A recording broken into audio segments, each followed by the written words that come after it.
আমার ভাইরা আমাদের কোনো অপরাধ নয়, আমাদের অপরাধ হলো এই আল্লাহর কথা বলা, ঠিক কিনা কোন? আমার ভাইরা আল্লাহর কথা বলার কারণে বিছানায় ঘুমাতে পারি না। আমার ভাইরা বিছানায় ঘুমাতে বা দুঃখ লাগা হারে। এই যে কয়দিন আগেও বিভিন্ন ইমাম সাহেবেরা ক্লাস 7-এর 42-43 নম্বর পৃষ্ঠা ওই যে শরীফার গল্প শুনেছেন নাকি কন? আমার ভাইরা এই বিষয়ে কথা বলার কারণেও কিছু ইমামদেরকে গ্রেফতার করেছে। আমার ভাইরা যেই কথাটুকু বলতেছিলাম, আব্দুল উজ্জাকে বাড়িতে রাখতে পারলো না, মা তো বাড়ির থেকে বের করতে চায় না, 10টা বাড়ির থেকে বের করতে চায় না। মায়ের মনে বলেন তো ভালোবাসা আছে না নাই? জোরে বলেন আছে না নাই?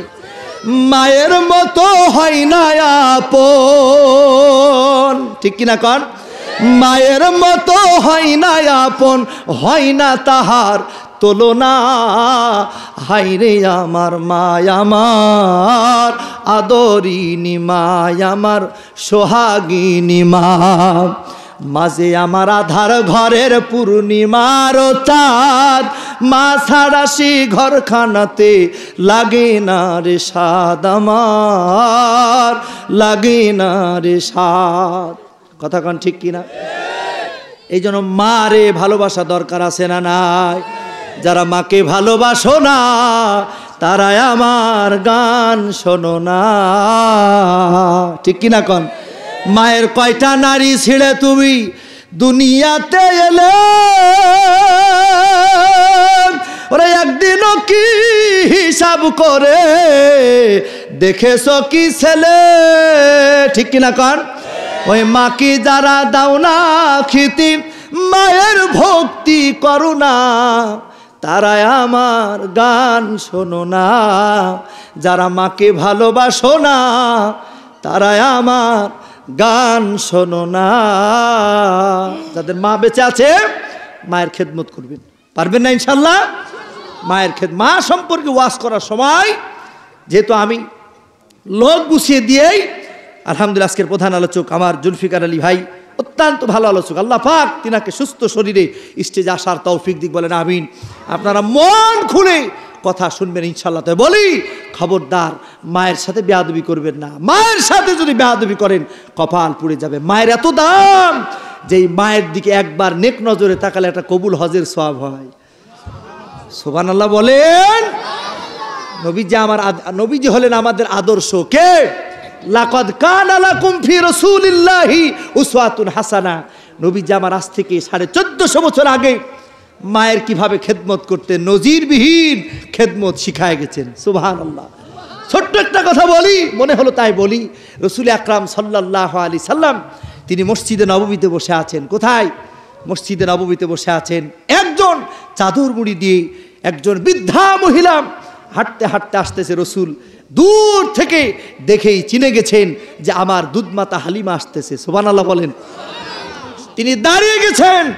দাঁড়িয়ে যাওয়ার পর তিনি এরকম ভাবে হাঁটতে হাঁটতে মসজিদের বারান্দায় গিয়েছেন। নবীজি আমার মাথার পাগড়িটা, মাথার চাদরটা, মাথার এই রুমালটা খুলে পেড়ে দিয়েছেন। সুবহানাল্লাহ বলবেন না? চাদরটা পেড়ে দিয়ে নবীজি আমার অপেক্ষা করতেছেন। আসার পরে নবীজি বললেন, আম্মা যান এখানে বসেন। ভিতরে সাহাবীরা বলা বলি করতেছে, আল্লাহ রাসূলের চাদরের উপরে বসে এমন কার সাহস?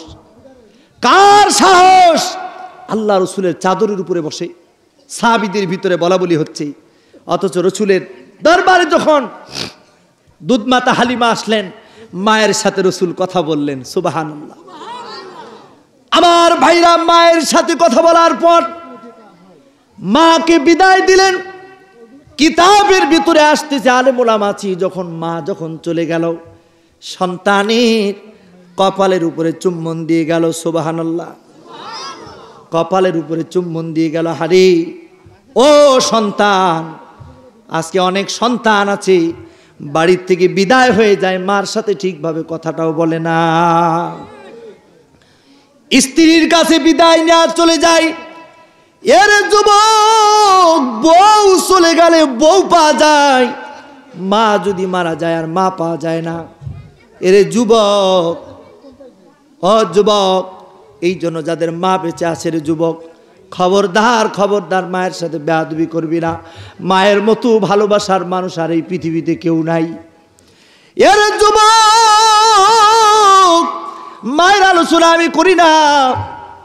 মায়ের আলোচনা না করার কারণ হলো মায়ের কথা বললে আমি কথা বলতে পারি না, কারণ আমার মা এখনো বেঁচে আছে। মায়ের ভালোবাসার কথা খুব মনে হয়। গতকালকে রাত্রিও আমি মাহফিল করলাম দৌলতপুর, আমার গ্রামের এলাকা। আমি আমার এলাকায় দাওয়াত পাইলে আমি মায়ের কাছে যাই। যখন বাড়িতে যাই শুনে যে আমার সন্তান আজকে এলাকার ভিতরে মাহফিলে আসবে, আমার মা বাড়িতে যাওয়ার পর একেবারে না খাওয়ায়া মাহফিলে যেতে দেয় না। মারে বলি, ও মা, মাহফিলের লোকজন তো কত আয়োজন করেছে, মা এত আয়োজন করে, বাবা তুমি আমার কাছে একটু খেয়ে যাও। মাঝে মধ্যে চিন্তা করি, মা বেঁচে আছে, বাড়িতে যাই, মা সামনে খাবার দিয়ে দেয়, বাবাও পাশে বসে থাকি, বাবা তরকারি পর্যন্ত নিজে হাতে উঠায় দেয়, বলে খাও। মাঝে মধ্যে চিন্তা করি, যেই দিন মা থাকবে না, মা আর থাকবে না, এলাকার ভিতরে মাহফিলে গেলে কে এইরকম খাবার খাওয়াবে? আমার ভাইরাম, আজকে যে কুষ্টিয়া জেলায় প্রাইমারি পরীক্ষা হয়েছে, এই পরীক্ষার ডিউটি ছিল আমার। ডিউটি করার কারণে সকালবেলায় প্রচণ্ড কুয়াশা, ভোরবেলায় বের হয়েছি। ডিউটি 8:30টার ভিতরে কেন্দ্রে ঢোকা লেগেছে। 8:30টার ভিতরে কেন্দ্রে ঢোকার কারণে একেবারে ভোরবেলায় বের হয়েছি। সকালবেলায় যখন ভোরবেলায় যখন মসজিদের মুয়াজ্জিম সাহেব আজান দিল, আজান দেওয়ার পর যখন ঘুম ভাঙলো, ঘুম থেকে ওঠার পরে দেখি মা খাবার তৈরি করে রেডি করে রেখে দিয়েছে। বাবা তুমি বললে ভোরবেলায় চলে যাবে, এই যে খাবার রেডি হয়েছে, না খেয়ে তুমি যাবা না। মারে বলে, ও মা, ও মা, মা ডাকের ভিতরে কতই না মধু, ঠিক কিনা কন? আমার ভাইরা, মা বলতেছে বাবা তুমি না খেয়ে যাবা না। মারে বলে, ও মা, এত সকালবেলায় তো খাওয়া যায় না, কিন্তু মা একটু না খাইলেই মনটা খারাপ করে। আমার ভাইরা, এই মায়ের কথা বলতেছি, মা নিয়ে আলোচনা করতেছি না, তবে আপনাদেরকে বলি মায়ের খেদমত করবেন। মায়ের যদি খেদমত করবেন কপাল ভালো হয়ে যাবে। কোন সন্তান যদি মার যদি সন্তুষ্ট চিত্তে বিদায় দিয়া দেয়, আল্লাহর কসম করে বলি জীবনে কোনোদিন ওর অভাব হবে না, কোনোদিন অভাব হবে না। আল্লাহ পাক সব পেরেশানি দূর করে দিবে, সুবহানাল্লাহ। আমার ভাইরা, নবীজির কপালের উপরে চুম্বন দেয়া গেল। কপালের উপরে চুম্বন দেয়া যখন দুধমাতা হালিমা চলে গেল, সাহাবীরা জিজ্ঞাসা করতেছে, ইয়া রাসূলুল্লাহ, ইয়া হাবিবাল্লাহ, আপনার ব্যবহারকৃত মাথার পাগড়ি এই চাদরের উপরে বসে কার এত বড় ক্ষমতা, কার এত বড় সাহস? আল্লাহ রসুল বলতেছে, ও আমার সাহাবীরা শোনো, আমার মায়ের দুধ আমার কিসমতে জোটে নাই, আমি আমার মায়ের দুধ পান করতে পারি নাই। যার কোলে পিঠে চড়ে মানুষ হয়েছি হলো আমার দুধ মাতা হালিমা। আমার মায়ের জন্য আমি আমার এই চাদরটা বিছায় দিয়েছি। সম্মানিত ভাইরা আমার, এই মা সন্তানকে তো বিদায় দিতে পারে না, কিন্তু কিচ্ছু করার নাই, সন্তানকে বিদায় দেয়া দিল। আব্দুল উজ্জা তিনি হাঁটতে হাঁটতে প্রায় 3-4 দিন পর মদিনায় পৌঁছালেন। কেউ বলেছেন 3 দিন, কেউ বলেছেন 4 দিন। মদিনার ভিতরে যখন পৌঁছালেন, আল্লাহ রসুলের একেবারে আহলে সুপ্পার ভিতরে যে বসলেন, আহলে সুপ্পায় যখন বসলেন, একেবারে উস্কি বুস্কি একেবারে চেহারা নিয়া, ক্ষুধার্ত পেট নিয়া, সাহাবীরা নবীজিকে বলে, এই লোকটিরে তো চিনলাম না, কে যুবক? আহলে সুফার ভিতরে এসে বসেছে। এবার নবীজি এসে জিজ্ঞাসা করে, যুবক রে, তোমার এই পরিণতি কেন? যুবক বলতেছে, ইয়া রাসূলুল্লাহ, আমার এই পরিণতির কারণ হলো একটাই অপরাধ, আমি কালিমা পড়েছি, কোনো অপরাধ নাই। আমার ভাইরা, আজও যেই সকল আলেমগুলি জেলখানায়, কোনো অপরাধ নাই, আল্লাহর কোরআনের কথা বলে এইটাই অপরাধ, কোনো অপরাধ নাই। এই সকল আলেমগুলি তো চুরি করে নাই, ডাকাতি করে নাই, কথা কন ঠিক কিনা? কারি কারি টাকা নিয়া বিদেশের মাটিতে বাড়ি করে নাই, করছে নাকি কন? বিদেশের মাটিতে বাড়ি করে না। হারি এই সকল আলেমদের কথাগুলি, আহা, এই যে গত কয়দিন আগে আল্লাহর দরগা মাদ্রাসায় মাহফিল হয়ে গেল, খালিদ সাইফুল্লাহ হুজুর এসেছিল, আমি গিয়েছিলাম একটু দোয়া নেওয়ার জন্য, গেলাম। হুজুর কারাগারে যাওয়ার আগে তার দাড়ি গলা ছিল বেশ কালো, কারাগার থেকে আসার পরে খেয়াল করে দেখলাম একেবারে দাড়ি গলা সাদা হয়ে গেছে। আহারে, যেই মানুষটার হাতের ভিতরে সব সময় থাকে তসবিহ, কি সুন্দর কথা বলেন, শোনেন না আপনারা, কি সুন্দর কথা বলে। আহা, আমার ভাইরা আব্দুল উজ্জাম আলে সুপার ভিতরে যখন গেলেন, আল্লাহর নবীজি বললেন, ও সাহাবীরা শোনো, আজকে থেকে নতুন ছাত্র হলো আব্দুল উজ্জা। আব্দুল উজ্জাকে কোরআনুল কারীম শেখানো হলো। এই যে মাদ্রাসায় কোরআন শেখানো হয় কি হয় না? এই মাদ্রাসায় সন্তান দেওয়া দরকার আছে না নাই? মাদ্রাসায় সন্তান দেবেন। আহলে সুপার ভিতরে আব্দুল উজ্জারে কোরআন শেখানো হলো। কোরআন শেখার পর আব্দুল উজ্জা এত জোরে কোরআনুল কারীম তেলাওয়াত করে, সাহাবীরা ঘুমাতে পারে না। আল্লাহ রসুলের কাছে বলে, ইয়া রাসূলুল্লাহ, আব্দুল উজ্জার কোরআন তেলাওয়াতের কারণে আমরা ঘুমাতে পারি না। আল্লাহ রসুল বললেন, ও সাহাবীরা শোনো, আব্দুল উজ্জার ইমানের অনেক দাম, ওকে মন খুলে কোরআনুল কারীমের তেলাওয়াত করতে দাও। আর একটু জোরে বলা যাবে কি সুবহানাল্লাহ? আব্দুল উজ্জা কণ্ঠ ছেড়ে দিলাম, কোরআনুল কারীমের তেলাওয়াত করতেছে। সুবহানাল্লাহ। কোরআন তেলাওয়াত ভালো লাগে কি লাগে না? যারা বলেন ভালো লাগে কি লাগে না? কোরআন শিখাও ছেলে মেয়েকে, ও গো মুসলমান, জান কবজের সময় তোমার হইবে রে আহসান, ঠিক কি না? এই জন্য ছেলে মেয়েদেরকে কোরআন শিখাবেন, অনেক লাভ হবে। আব্দুল উজ্জা আল্লাহ রসুলের দরবারে থাকতে লাগলেন। কিছুদিন পর তাবুকের যুদ্ধ। কিসের যুদ্ধ? তাবুকের যুদ্ধ। সবাই টাকা পয়সা সম্পত্তি দিতেছে। আব্দুল উজ্জা, আল্লাহ রসুল নাম রাখলেন আব্দুল্লাহ। কি নাম রাখলেন?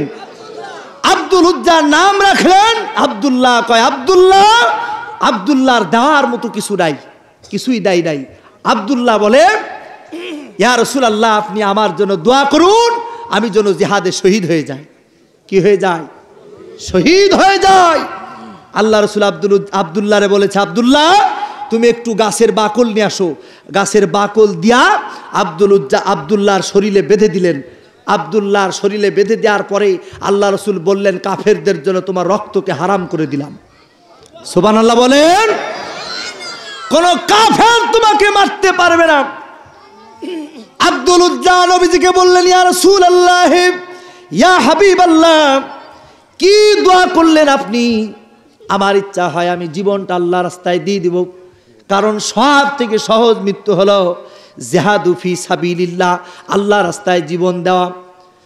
আমার নবীজি বললেন, আব্দুল্লাহ শোনো, তোমার যদি জ্বর এসেও মারা যায়, তবু আল্লাহ পাক তোমাকে শাহাদাতের মওত দান করবে। কিছুদিন পর আব্দুল্লাহর শরীরের ভিতরে প্রচন্ড জ্বর এসে গেল। এবার জ্বর হওয়ার পর আব্দুল্লাহ দুনিয়া থেকে বিদায় হয়ে গেলেন। যখন দুনিয়া থেকে বিদায় হলেন, এক পর্যায়ে আল্লাহ রসুলের কাছে সংবাদ আসলো। আল্লাহ রসুলের কাছে সংবাদ আসলো যে আব্দুল্লাহর বেঁচে নাই। আমার নবীজি বললেন, আমি নিজে যাব। আমার নবীজি নিজে চলে গেলেন আব্দুল্লাহর বাড়িতে। আব্দুল্লাহর কাছে যে আব্দুল্লাহর নিজে তিনি কাফন দাফনের ব্যবস্থা করলেন। এবার কবর খনন করলেন আবু জাররা। এবার ওই কবরের ভিতরে আল্লাহ রসুল নিজে নামলেন, নিজে কবরের ভিতরে নামলেন। বলেন তো, যেই কবরের ভিতরে রসুল নামে ওই কবরের দাম আছে না নাই? আব্দুল্লাহর লাশটা হযরতে উমর, হযরতে আলী রাদিয়াল্লাহু তাআলা কাঁধে করে নিয়ে আসতেছে। আর হযরত উমর লাশের ভিতরে হাত দেয় আর বলে, এ রে আব্দুল্লাহ,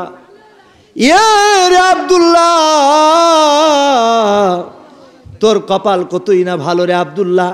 আজকে যদি তোর লাশ না হয়ে যদি আমার লাশ হতো, আমি কতই না ভাগ্যবান হতাম। আমার নবীজি আবু জার এরকম ভাবে টিপ টিপ করে আলো নিয়ে দাঁড়িয়ে রয়েছে, আর কবরের ভিতরে নবীজি দাঁড়িয়ে আছেন। কবরের ভিতরে যখন আব্দুল্লাহর লাশটা নামাবে, আব্দুল্লাহর লাশটা যখন আল্লাহ রসুলের হাতের উপরে দিয়েছে, হযরত ওমর চোখের পানি ছেড়ে কান্দে আর বলে, এরে আব্দুল্লাহ, এই লাশটা যদি আমার হতো তাহলে আমি কতই না ভাগ্যবান হতাম।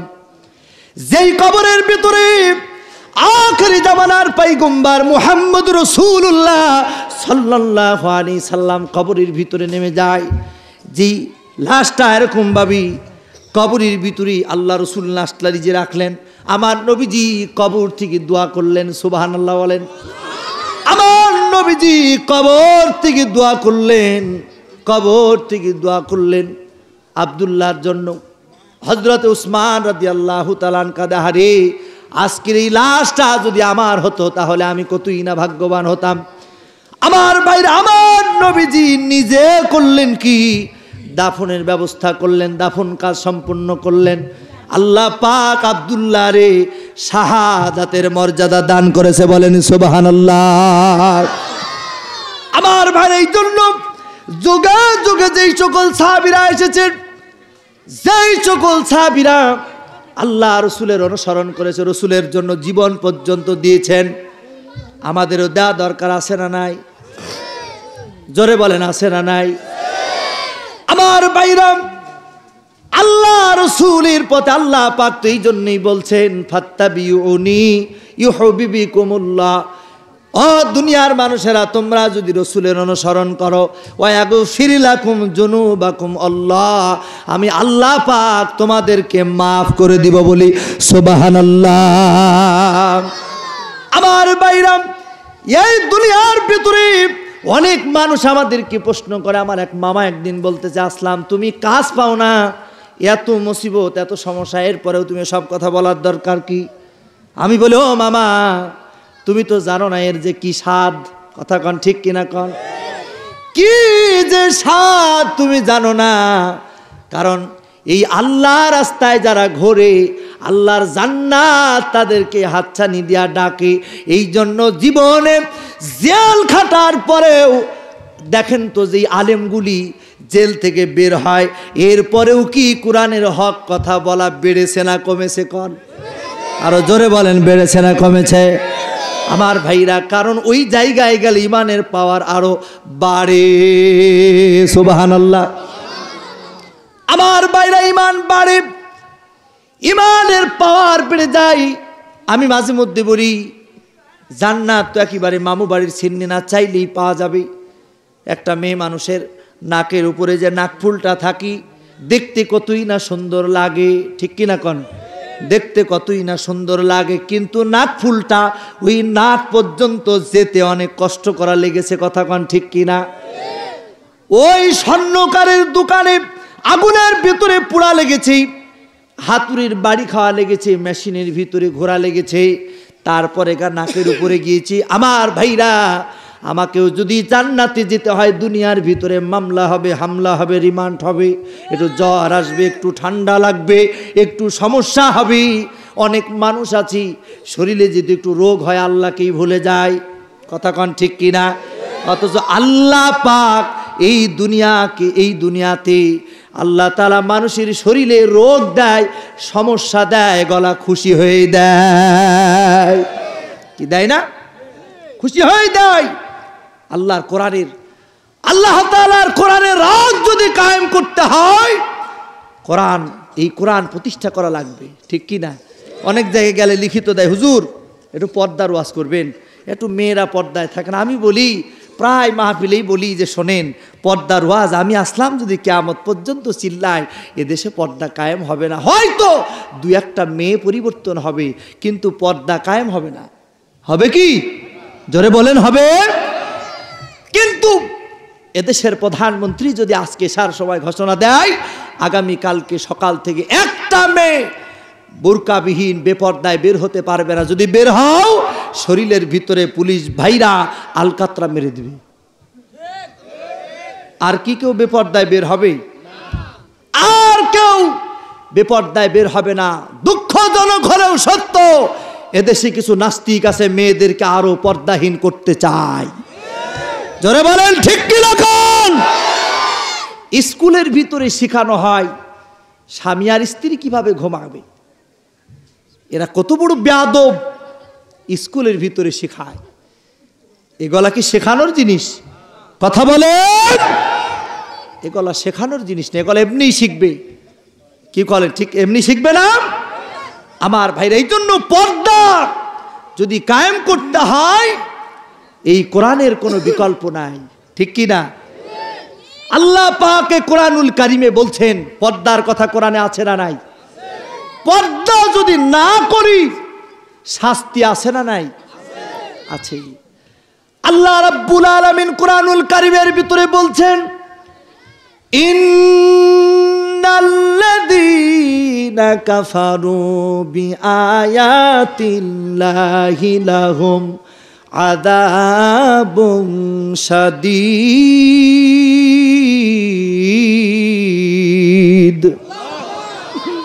আল্লাহ পাক বলছেন ইন্নাল্লাযীনা কাফারু, নিশ্চয় যারা অস্বীকার করবে বিআয়াতিল্লাহ, আল্লাহ তাআলার আয়াতসমূহকে, তাদের জন্য রয়েছে আযাবুন শাদীদ, শক্ত শাস্তির ব্যবস্থা, কঠিন শাস্তি। এটা কার কথা বলেন? আমার বাইরা মায়েদেরকে বলি ও মা, এরপরেও বলি মা তুমি যদি পর্দায় থাকো তোমার দাম আর আল্লাহ পাক বাড়ায় দিবে। কথা কন ঠিক কিনা কন? আল্লাহ তাআলা তোমার দাম আল্লাহ পাক বাড়ায় দিবে। আজকে পর্দার কথা কি বলবো, পর্দার কথা কত জায়গায় তো বলি। আজকে বেপর্দার কারণে হুজুরেরা বড় বিপদে আছে। কথা কন আছে না নাই? হুজুরেরা বড় বিপদে আছে। একটা বুরকা পরিহিত মেয়ের দিকে একবার দুইবার তাকালেও ততটা সমস্যা হয় না, কিন্তু সারা শরীরে নাই পোশাক। যে পোশাক আছে ওকে পোশাক বলে না, যেন অর্ধ উলঙ্গিনী। আছে না নাই? আমার বাইরা এই পোশাকের দিকে যদি কেউ তাকায়, সে যদি পুরুষ হয় তাহলে সমস্যা হবে কি হবে না? আমাকে একদিন একজনা বলতে যে হুজুর আপনারা তো হুজুর মানুষ, মেয়ে লোকের দিকে যখন চোখ যায় কি করেন? প্রশ্ন আছে কিনা কন? মনে মনে চিন্তা করলাম, শোনো তুমি যে কথা বলতেছো ওই ব্যারাম আমাদেরও আছে, কারণ আমরাও তো পুরুষ, ঠিক কিনা কন? যদি কেউ বলে এই বাংলার জমিনে যেই রকম বেপর্দা, রাস্তাঘাটের ভিতরে চলতে ফিরতে যেই রকম বেপর্দা, কোনো হুজুরও যদি বলে যে আমি আমার চোখটাকে হেফাজত করি, আমার কাছে যেটা মনে হয় যে না না না এটা মিথ্যা কথা। কথা কন? কারণ চোখ তো আমি বেঁধে রাখতে পারি না, পারি না কি কন? চোখ বেঁধে রাখতে পারি না। ওই যে ঝালুকাটি ষাটপাকিয়া সাসির ফাজিল মাদ্রাসার মাহফিলে যাচ্ছি, নথুল্লাবাদ থেকে অটো চড়েছি। বহু আগের ঘটনা আপনাদেরকে বলছি। ওই যে মনে আছে আপনাদের লবণের দাম বেড়ে গেল হঠাৎ, মনে আছে না? অটোর ভিতরে চললাম, দুইজন মহিলা গল্প করছে। আমি মুনির আব্বার কাছে ফোন দিলাম, বাড়ির পাশে যে দোকানে যে লবণ আছে সব কিনে নাও। ফোন দিয়েছে, লবণের দাম এরকম হয়েছিল না, মনে আছে আপনাদের? আর একজন বলছে তাই নাকি বু? কয় হ্যাঁ। অমনি করে কয় দাঁড়া আমিও ফোন দিই। ফোন লাগাই দিস। ফোন দিয়ে কয় শোনো লবণের দাম নাকি এইরকম। তো ও ফোন দিকে ওদিকে স্বামী করছে, শোনো আরো আগে বলবা না, এখন দোকানে গেছিলাম দোকানদার আর লবণ দিচ্ছে না। তখন বলছে আপা বিশাল, আপনি তো মেলা কিনেছে, আমারে কয় কেজি দিয়েন। ওই আপা কি আর দেয়? হুসুকে বাঙালি বোঝেন না? এই গল্প করতে করতে যাচ্ছে, আমি কান পেতে শুনতেছি, কিছু তো করার নেই, কি বলেন?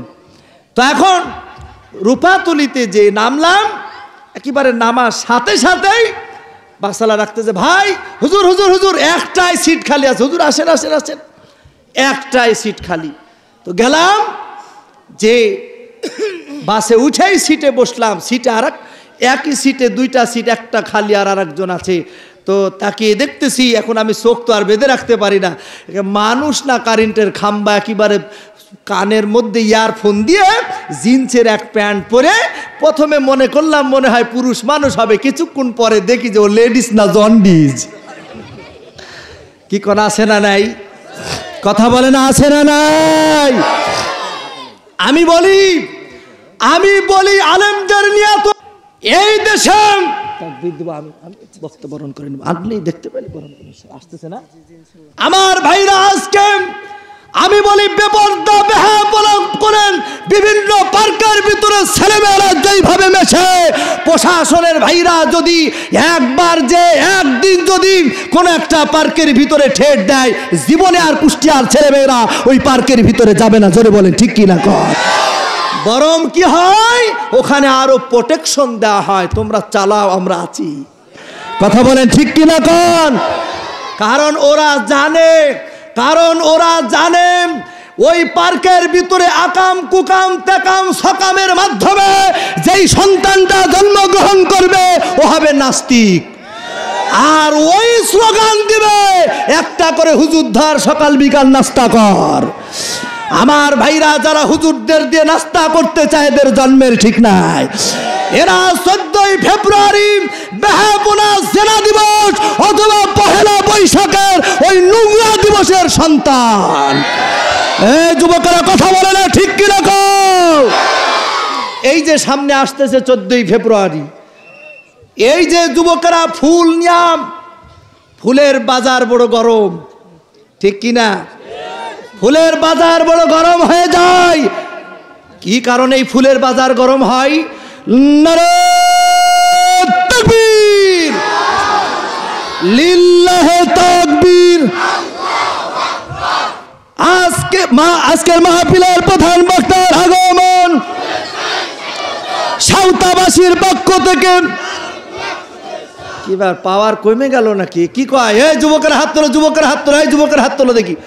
হ্যাঁ যুবক ভাইরা, লিল্লাহে তাকবীর, লিল্লাহে তাকবীর।